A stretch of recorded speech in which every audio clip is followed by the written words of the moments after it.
Let's examine how Jannik generates his raw power. Training with a small but destabilizing weighted ball introduces a whole-body challenge that extends far beyond simply adding resistance. This soft, shifting implement requires continuous neuromuscular engagement, particularly of the deep stabilizers that are often overlooked in conventional strength training. Research shows clear evidence that instability resistance training enhances balance and proprioception, key foundations for reliable and powerful stroke mechanics. One study involving tennis players demonstrated that 12 weeks of added instability training produced remarkable improvements in the range and precision of forehand and backhand strokes, gains that were absent in the control group following standard training. From a physiotherapeutic standpoint, training with unstable implements heightens electromyographic activation of trunk-stabilizing muscles, reinforcing neural adaptations that enhance trunk stability.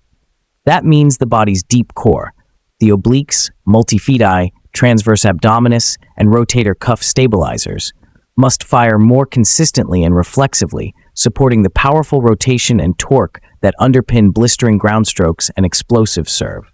Broad reviews of instability resistance training underline that these benefits extend across sports, demonstrating significant gains in static, dynamic, and reciprocal balance. Demonstrating that integrating instability into an athlete's regimen is not merely useful, but often transformative. This continuous demand for control in an unstable environment trains the central nervous system to anticipate perturbations, sharpening postural responses and postural adjustments.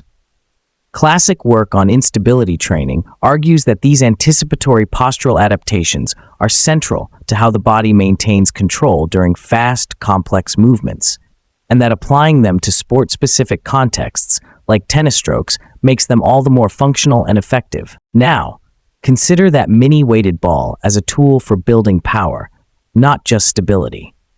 Tennis performance relies on generating high racket speeds through sequential activation along the kinetic chain. Meta-analyses of strength and conditioning interventions in tennis have found moderate and significant increases in serve speed when resistance and multimodal training were included in a program. This is logically where the mini ball comes in. It allows athletes to mimic the movement patterns of the serve or forehand while engaging stabilizing musculature under load. A weighted medicine ball is specifically recommended by sports physiotherapists as a way to develop the coordinated, explosive extension of the legs, core, and upper body needed for a powerful serve, forehand, or backhand. Sinner's approach to arm strength training is far from superficial. Each resistance band session is a deliberate act of engineering, crafted not to worship bulky muscles, but to cultivate subtle, interconnected power that flows through every forehand, backhand, and serve. Power that speaks of precision and refinement. The elastic resistance of bands, unlike rigid weights, provides a unique tension curve. As the band stretches, resistance gradually builds, compelling every fiber along the arm chain to engage in a synchronized, conscious way. That variable resistance ensures no part of the motion is neglected. Each degree of the swing is nurtured, shaped, and strengthened. Over weeks and months, this layering of tension primes Sinner's shoulder girdle to become a fortress of stability. The rotator cuff and scapular muscles, those unseen stabilizers that must resist intense torques, are quietly transformed. A shoulder that holds firm under the explosion of a powerful serve or flick of a backhand owes its lifelong health to this invisible architecture. Indeed, trained physiotherapists and conditioning specialists affirm that resistance bands target and reinforce these stabilizers more cleanly than some free weight equivalents. Because the bands don't rely on gravity, the recruitment pattern aligns more closely with tennis stroke mechanics, meaning what builds in the gym answers directly to what performs on the court. Yet this process is no mere repetition of moving bands. Within Sinner's regimen, mechanics and neuromuscular finesse are molded as much as raw strength. There's an elegance in how he may weave band-resisted swings, forehands and backhands shadowed without a ball, with the band anchored at waist height, into his warm-ups. In each simulated swing, the shoulder, biceps, triceps, and core must align. The band resists at every point, coaxing control through transitional phases of the stroke. The chain links, from leg drive to trunk rotation, shoulder rotation, forearm orientation, wrist snap, get trained not only to accelerate but to decelerate, to coordinate, to maintain harmony under tension. Such integrated band work doesn't merely reinforce the muscle, it refines movement. Neuromuscular efficiency deepens. Nerve pathways become smoother, faster, and more synchronized with each rep. This is why Sinner's shots never feel forced. They launch with controlled inevitability, every millimeter of movement aligned with purpose. Band exercises targeting the wrist and forearm, extensions, flexions, supinations, further refine this system. These subtle actions often get overlooked in ordinary fitness programs, yet in high-level tennis, the ability to finely manipulate the racket handle and spin is rooted in those exact muscles. Working these actions under the gentle but persistent resistance of a band ensures concentric and eccentric control, honing both the explosive initiation and the safe recoil of each wrist motion. This layered strength is what allows a forehand to whip through contact with accuracy and a slice to stay crisp under pressure without the racket head drifting off axis. There's also a quiet but powerful injury prevention dimension in all this. Tennis demands maximal speed and abrupt directional changes, and the shoulder and elbow are perennially at risk.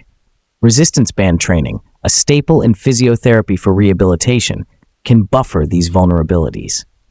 It strengthens tendons, reinforces joint stability, and corrects imbalances that otherwise accrue into overuse issues or micro-injuries.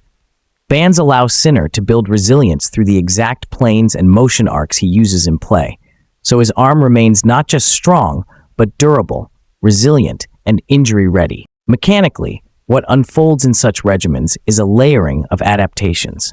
At the micro level, improved muscle fiber recruitment, tendon resilience, and joint stabilization. At the systemic level, enhanced rotational coordination and stroke timing, and at the strategic level, refined shot production under fatigue or pressure. A serve becomes more than a powerful extension.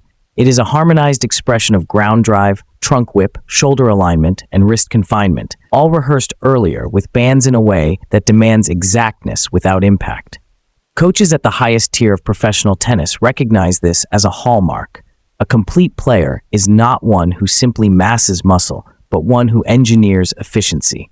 They embrace resistance band protocols as a cornerstone, layering them into warm-ups, shock absorbers, presets, and precision training drills, because they cultivate that muscular economy, control, and intentionality. Watching Sinner at work, you notice power that looks effortless, as though every shot is delivered with intention and invitation rather than brute force. That is the fruit of this methodical, physiotherapist-rooted training. There's also a psychological rhythm to these band sessions. The sensation of elastic tension ebbing and flowing aligns with the cadence of court strokes. Each pull and release echoes the kinetic sequence of a tennis swing. Over the years, these patterns don't just train muscle, they train the mind, instinctively embedding the stroke cadence into muscle memory.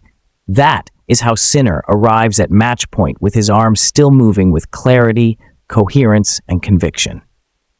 In summary, through the lens of a sports physiotherapist or elite conditioning coach, the resistance band arm training becomes something far more delicate yet powerful than mere strength building. It constructs joint integrity, refines rotational sequence, hones neuromuscular coordination, feeds endurance, and protects against breakdown. Every forehand he swings with confidence, every backhand he shapes with intent, every serve that blazes and stays true. Those are sculpted through repetition with elastic resistance that whispers complexity, not shouts might. Thus, Jannik becomes that complete player. His raw power arsenal is not crude, it's engineered. Each strike is a symphony of muscular equilibrium and precision. The bands don't just make his arms stronger, they make it expressive, reliable, enduring, and under exquisite control.